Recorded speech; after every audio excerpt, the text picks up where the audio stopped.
Hussbus bus stop. What is going on, everybody? Nick Hussey here of the Hussey Team Mortgage Advisors with this week's Hussbus bus stop. I hope everyone's doing well. Something I've been noticing since the beginning of this year in our industry is there's a lot more people out there looking to buy investment properties. Invest in real estate they're looking to do, get some more passive income.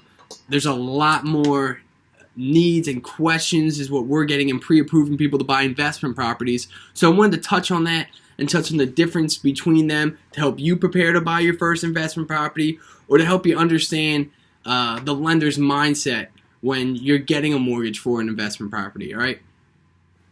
Now, just to throw out some quick facts and tips about buying an investment property. One, different from buying a primary home, you will most likely always need to have reserves when buying an investment property, right? Typically, they want to see 6 months reserves. And when I say reserves, I'm talking about cash or assets on top of closing costs and down payment. It's not money you have to put down, but money that the lender just wants to see in an account just in case you do fall in the hard times. They see that you have reserve assets in your retirement or your savings account that you can use to help keep making your monthly payment for a couple months after that. So reserves are one thing that you're going to see on investment properties, which you might need on some primary homes, but you might see it on all investment properties. Something else for investment properties, down payment typically is going to be a lot more requirement, the minimum down payment compared to primary homes. I've touched on it a little bit last week, but primary homes you can go as low as 3% down, 3.5% down, 5% down. Investment properties on single unit homes, strictly investment, you're looking at minimum, and I'm only going conventional because you cannot buy investment properties with FHA home unless you're living in one of the units. But for conventional loans, minimum down payment is going to be 15% for one single unit homes and then 25% for 2 to 4 unit homes, okay? So something to keep in mind, you're going to need to put more down on investment properties too. Also, the interest rate is going to be higher on investment properties for the most part. Now you're sitting there thinking, why is everything so much harder with investment properties? Why are the terms worth? Why do I need to put more down? Why is the interest rate? There's more underwriting guidelines to hop through. Why is that the case? So if you're looking at it from the lender's perspective, what they're looking at, everything they're looking at when they're giving you an interest rate, the terms, the guidelines, everything on their end is all a risk base. Are we going to be able to get the money back we're giving you? Because think about the lender, they're giving you hundreds of thousands of dollars to buy a home, right? So when they're doing that, they're looking at you as a risk. Are they going to be able to pay me back? Okay, so that's what they're looking at. So let's go with an investment property versus a primary home from a lender's perspective, all right? If you have your primary mortgage, okay, have your primary mortgage and you have your investment property mortgage, which one are you going to pay back first if you fall on tough financial times? You're going to make sure you're paying that primary mortgage so you can keep your primary home. You're probably going to let that investment property mortgage slip a little bit. Hey, I got to take care of my family. I got to make sure we're keeping our house. I can't pay the investment property mortgage right now.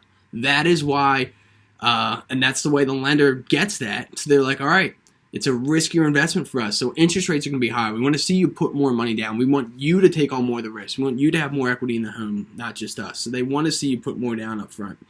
So that's the reason why, essentially, the terms are not worse, but harder for investment properties. And yes, worse, more higher interest rates, etc., for investment properties.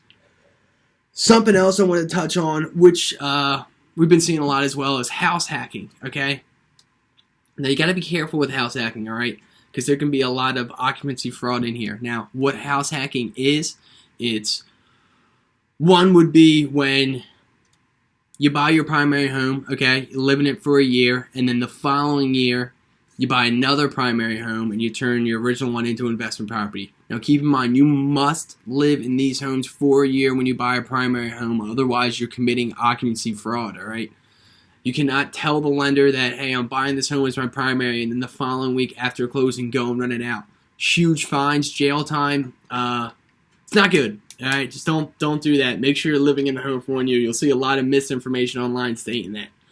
Another way to house hack too, from what I've been seeing, is multi-unit homes. Let's say you buy a duplex. All right, You live in one of the units and you rent out the other units. I love this plan. If it's out there, it's tough to find these properties, but you can find the right one. It's a great little idea to house hack with multi-unit homes, okay? You live in one of the units and you rent out the other one. It's a great little idea. Now, with these, you can actually lower the down payment as well because it's considered your primary home since you're living in one of the units. You can go FHA on these, so you can go that low 3.5%. And there's even options for conventional to go as low as 5%, depending on how much income you're making on these multi-unit homes, the house hack essentially. All right. But yeah, that's pretty much it. Just wanted to touch quick on some investment property stuff. Any further questions, feel free to reach out to us. We're here to help out, and I appreciate your time. Good luck. And God bless America and the Hussey team. Thank you so much. Have a good one. Have a good day. Appreciate you guys. Hussbus, bus stop.